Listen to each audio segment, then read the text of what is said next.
Get ready that we're going to enter the power manifest, the beautiful segment for the next 2 minutes, essentially allowing Paramashiva, the space of Paramashiva into. Bring your eye bands, and please. If you don't have an eye band, something to blindfold yourself. On a cloth, black cloth or white cloth, something to keep your eyes completely closed so that we can actually start manifesting the power today. You can still see many of the participants.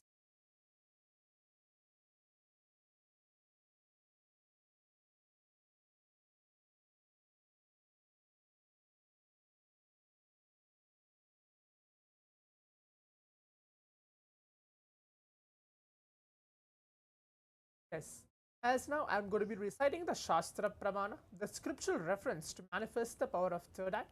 How this science of power manifestation is there. All of us that can bring us in the tremendous space of powerfulness, space of oneness to connect with whoever might you may be. Maybe you are the first time for actually manifesting power, or you are not even actually manifesting for the past 2 has been complete have been over since the program has been started and still going on. But if you have not actually had a breakthrough in the power manifestation, especially the power of third eye, it's never mind. Again, listen to the Shastra Pramana where Bhagavan Paramashivam himself very beautifully tells that every single power manifestation, all of you might throughout the session, in every day's Paramashivoham session, we are actually manifesting more plus powers.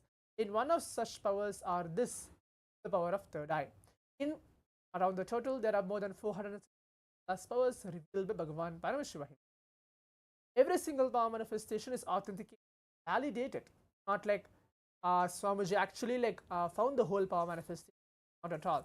It has been lost, the science has been lost, and Swamiji, who is incarnation of Paramashiva himself, who has come down, the human, as now initiating all of us through the science of power manifestation. So I'll be reciting the Shastra Pramana and the translation for it, and then enter to the power manifestation. Kapalantarmano nyasya tishthanmitalochanaha ramena manaso dadyat lakshayed lakshamuttamam.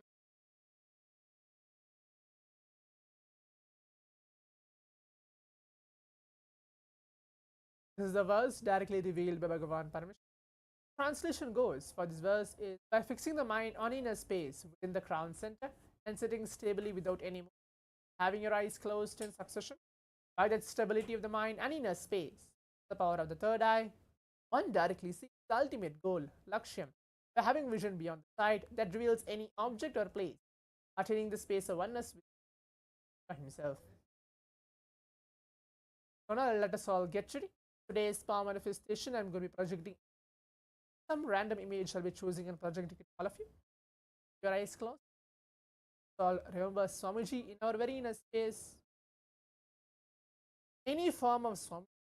Throughout the day we have been receiving different bhava samay darshans. Whichever darshans which you feel that you are complete, or you feel that there is some kind of experience you have. I'm sure that every single darshan has some solid experience for each of us. You can remember that form of Swamiji once we keep our eyes closed. Eyes closed. On your eye bands.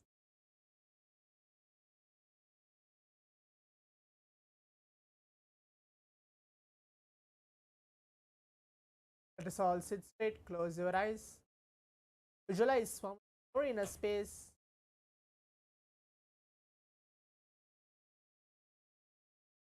Turn your cameras and please eyes closed as we are going to begin the round 1 of the power manifestation.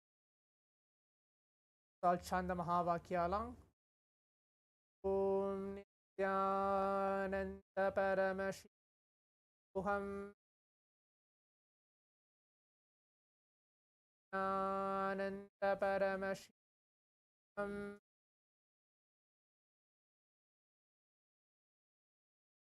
Paramashivam. I'm going to project the